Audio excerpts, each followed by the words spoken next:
चुनाव में मुस्लिम वोटों के लिए एक नया इकोसिस्टम खड़ा हो चुका है। इकोसिस्टम क्या, जरा समझिए।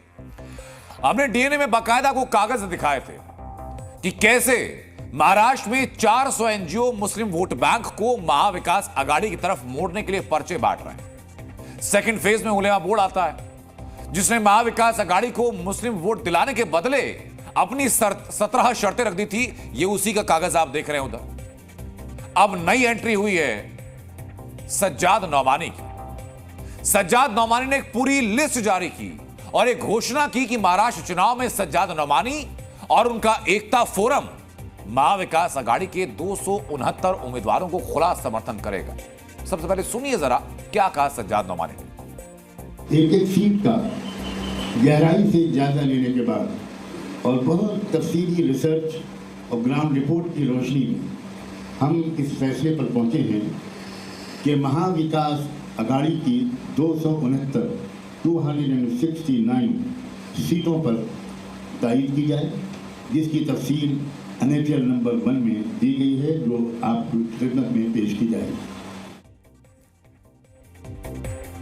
तो सज्जाद नौमानी ने महाविकास आघाड़ी के साथ साथ 16 और उम्मीदवार चुने हैं जिन्हें वो समर्थन देंगे। लेकिन सवाल ये आता है कि कौन सी प्रथा शुरू कर दी गई है? ये कैसी प्रथा है कि मुसलमानों की संस्थाएं हों या मौलाना हो, हर कोई मुसलमानों को ठेकेदार बन रहा है और मुसलमानों को बता रहा है कि मुसलमानों को वोट कहां डालना है और कहां नहीं डालना है।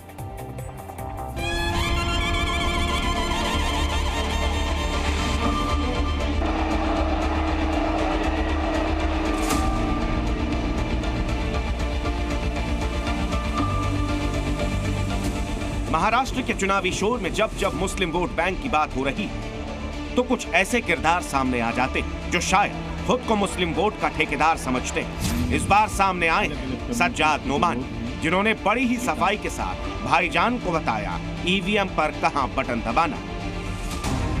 Sajjad Nomani all India Muslim personal law board के वरिष्ठ सदस्य, लेकिन जब उन्होंने महाविकास आघाड़ी और अन्य उम्मीदवारों का समर्थन किया तो पर्चा छाप दिया अपनी संस्था एकता फोरम के नाम पर। नौमानी शायद ये दिखाने की कोशिश कर रहे हैं कि महाविकास आघाड़ी को इस समर्थन से मुस्लिम पर्सनल लॉ बोर्ड का कोई लेना देना नहीं, लेकिन मुसलमानों के बीच उनकी पहचान पर्सनल लॉ बोर्ड से ही जुड़ी है। नौमानी ने न सिर्फ महाविकास आघाड़ी को समर्थन दिया, बल्कि उसके बाद जो बोला वो भी मुस्लिम वोट की लामबंदी जैसा ही लगता है। तमाम महाराष्ट्र के वोटरों से ये अपील करना चाहता हूँ कि वो आने वाले चुनाव में 100% वोट डालें। कोई वोट ऐसा न रह जाए, वैलिड वोट जो पड़े ना। अपने वोट्स को तकसीम न होने दें, विभाजित न होने दें। नौमानी की इसी अपील, या यूं कहें कि राजनीतिक फतवे से कुछ सवाल खड़े होते हैं। क्या अब हर चुनाव में मुसलमानों को इसी तरह वोट देने के लिए हुक्म या अपील मिलेगी? क्या मुसलमानों से जुड़ी राजनीति अब कुछ कथित ठेकेदारों के कहने पर चलेगी? क्या एक नया ट्रेंड बनाया जा रहा है जिसमें धार्मिक संगठन मुस्लिम वोट बैंक की दशा और दिशा तय करेंगे? एन वक्त पर यहाँ पे बॉम्बे में आके वो अपील करता है मोहम्मद लोगों को कि इसको वोट करो, उसको वोट करो। ये बहुत ही एक खतरनाक ट्रेंड है और अगर यह सब चलेगा तो ये एक कम्युनल जो पोलराइजेशन की तरफ महाराष्ट्र जा सकता है। सज्जाद नौमानी ने जब समर्थन वाले उम्मीदवारों की लंबी चौड़ी लिस्ट जारी की तो उनकी जुबान से निकला कि हर उम्मीदवार उन्हें कई बार फोन कर रहा है और बार बार फोन के इस दावे को लेकर नौमानी पर सवाल उठाए गए।